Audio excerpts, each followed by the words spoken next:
ஆண்டவர் இரட்சகருமாக இயேசுவின் இனிதான நாமத்தினால் உங்களை வாழ்த்துகிறேன். இந்த நாள் நம்முடைய ஆவிக்குரிய சிந்தனைக்காக பிலிப்பியருக்கு எழுதின நிருபம் 3ஆம் அதிகாரம் 13-14 வசனத்தை நான் வாசிக்கிறேன். சகோதரரே, அதை பிடித்துக் கொண்டேன் என்று நான் எண்ணுகிறதில்லை.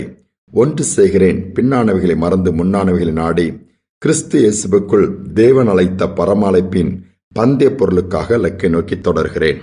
நம்முடைய வாழ்க்கையில நமக்கு ஒரு இலக்கு வேண்டும், ஒரு குறிக்கோள் வேண்டும். ஆனால் அநேக நேரத்தில் நாம் எங்கு போகிறோம், என்ன செய்கிறோம் என்று தெரியாமலே மனிதனுடைய வாழ்க்கையின் ஓட்டங்கள் முடிந்து விடுகிறது. இங்கு பரிசுத்த பவுல் அழகாக எழுதுகிறார், வயதான நாட்கள் வந்தபோது கூட எல்லாம் அடைந்தாயிற்று, எல்லாம் போதுங்கிற ஒரு அவிக்கிற வாழ்க்கையில் ஒரு நிறைவுக்குள் அவர் வரவே இல்லை. இன்னும் நான் தொடர்ந்து ஓட வேண்டும், இன்னும் தொடர்ந்து ஆண்டவருக்காக நியமித்திருக்கிற காரியங்களை நான் செய்து முடிக்க வேண்டும் என்று அதிலே அவருக்கு ஒரு தாகம் இருந்ததை, ஒரு தாக்கம் இருந்ததை இந்த இடத்திலே பார்க்க முடியும். அதனால் தான் சொல்கிறார், பின்னானவைகளை நான் மறந்து விடுகிறேன், முன்னானவைகளை நாடி. இன்னைக்கு அநேகருடைய வாழ்க்கையில கடந்து வந்த பாதையில் ஏற்பட்ட காயங்கள், இழப்புகள், வேதனையான அனுபவங்கள், அதையே நினைச்சு சிந்திச்சுட்டு என் வாழ்க்கையில் இப்படி ஆயிடுச்சுத, என் வாழ்க்கையில் இப்படி நடந்துருச்சுத, இப்படி என் நிலைமை ஆயிடுச்சுத, என் எதிர்காலம் நீ அவ்வளவுதான் இல்லை, அதே நினைத்து கொண்டிருப்போமானால் முன்னாக போக முடியாது, லக்கை நோக்கி தொடர முடியாது. அதுல நிறைய டைவர்ஷன், நிறைய காரியங்களிலே பாதை மாறிவிடுவோம். ஆனால் லக்கை நோக்கி பரம அழைப்பின் பந்தய பொருளுக்காக கர்த்தர் நம்மை அழைத்திருக்கிறார். நமக்கென்று ஒரு பாதை வைத்திருக்கிறார். தொடர்ந்து முன்னேறி செல்ல வேண்டும். உலக மனிதர்கள் ஒருவேளை சொல்லலாம், கல்லறையை நோக்கி எல்லோரும் போகிறார்கள். இல்லை, கல்லறை தாண்டி ஒரு வாழ்க்கை இருக்கிறது. அதை நோக்கித்தான் நாம் சொல்லுகிறோம். கல்லறையோடு வாழ்க்கை முடிந்து விட போவதில்லை. அதற்கு பின்புதான் உண்மையான ஒரு வாழ்வு ஆரம்பிக்கிறது. அதுதான் மறுமை, ஆண்டவரோடு வாழ்கிற வாழ்க்கை. சோ அதை நினைத்து அதற்கு நான் போக வேண்டும், அதில் பங்கடைய வேண்டும் என்கிற சிந்தை ஆழமா நமக்குள் இருக்குமானால் நிச்சயமாகவே சாதிக்கிறவர்களாய் மாறிவிடுவோம். இன்று நம்முடைய வாழ்க்கை, நம்முடைய சிந்தனைகள், நம்முடைய பாதை எப்படி இருக்கிறது? எதை நோக்கி ஓடிக்கொண்டிருக்கிறோம்? நம்முடைய இலக்கு தான் என்ன? ஆரம்பத்தில் அழகாக ஆண்டவருக்கு ஒப்பு கொடுத்து அவருடைய சித்தத்தை, திட்டத்தை செய்வதற்கு அர்ப்பணித்த அநேகருடைய வாழ்க்கை இந்த உலகத்தின் காரியங்களினாலே, பாடுகளினாலே அல்லது உலகத்தின் தேவையில்லாத காரியங்களிலே கூட பாதை மாறி போகிறதை பார்க்க முடிகிறது. சற்று யோசித்து பார்ப்போம். அழகிய காடு ஒன்றிலே நிறைய மிருகங்கள் வாழ்ந்து கொண்டிருந்தன. அதுல ஒரு நாள் ஒரு புலி ஒரு மானை பார்த்து துரத்த ஆரம்பித்தது. எப்படியாவது அந்த மானை இன்னைக்கு வேட்டையாடி அதை உணவாக மாற்றிக்கொள்ள வேண்டும் என்று சொல்லி வேகமாய் துரத்தி போகும்பொழுது இடையில ஒரு நரி வந்தது. உடனே அந்த மானை விட்டு நரியை துரத்த ஆரம்பித்தது.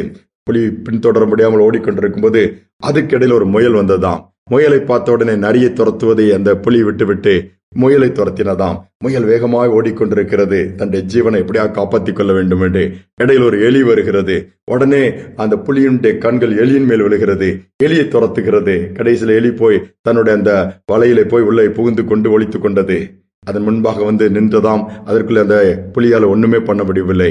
அவதான் யோசித்ததாம், நான் மானை துரத்தினேன், ஆனால் இடையில நரி வந்ததுனால என் டைவர்ஷன் என்று பாதை அங்க மாறிடுச்சுது.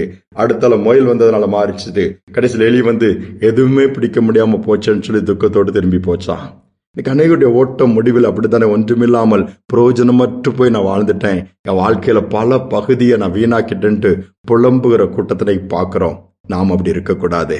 கர்த்தர் நம்மை குறித்து ஒரு நோக்கத்தை வச்சிருக்கிறாரு, ஒரு திட்டத்தை வச்சிருக்கிறாரு. இந்த பூமியில ஒரே ஒரு வாழ்க்கைத்தை நமக்கு கொடுத்திருக்கிறாரு. ஏதோ பிறந்தோம், வளர்ந்தோம், வாழ்ந்தோம், செத்தோண்டு சொல்லி அல்ல. ஆண்டவர் விரும்பினதை செய்துவிட்டு அவரோடு கூட சந்தோஷமா என்னன்னைக்கு இருக்கிற அந்த பாக்கியத்தை நம்ம இழந்துராம அதை பெற்றுக்கொள்ள வேண்டும். அதை நோக்கி பிரயாணப்படுவோம், பயணிப்போம். அந்த கிருபையை கர்த்தர் நம்ம கொடுக்க விரும்புகிறாரு. அதனால நீங்க பலப்படுத்திக் கொள்ளுங்க. சோர்ந்து போனீங்கன்னா திரும்ப எழுந்து கிரியைகளை நடப்பீங்க. அப்படியே முடங்கி கிடந்தீங்கன்னா தூசியை உதறிட்டு எழுந்து கர்த்தர் என் கூட இருக்கிறாரு, நடத்துவாருங்கிற நம்பிக்கையில முன்னேறி செல்லுங்க. லக்கை நோக்கி தொடருவோம். கர்த்தர் நம் பட்சத்திலிருந்து நமக்கு உதவி செய்வார். ஜெபிப்போம். எங்கள் அன்பின் பரலோக தகப்பனே, இந்த நல்ல நாளுக்காக அப்பா, இந்த காலை நேரத்திற்காக நன்றி செலுத்துகிறோம். எங்களை மட்டும் நடத்தி வரீங்கப்பா. இவ்வளவு பாடுகள் தான், வேதனைகள் தான், காயங்கள் தான், கண்ணீர் தான். ஆனாலும் கரம் இருந்து நடத்துகிற, தொடர்ந்து நீ நியமித்திருக்கிற பாதையில லக்கை நோக்கி தொடர எங்களுக்கு அனுக்கிரகம் பண்ணுங்க.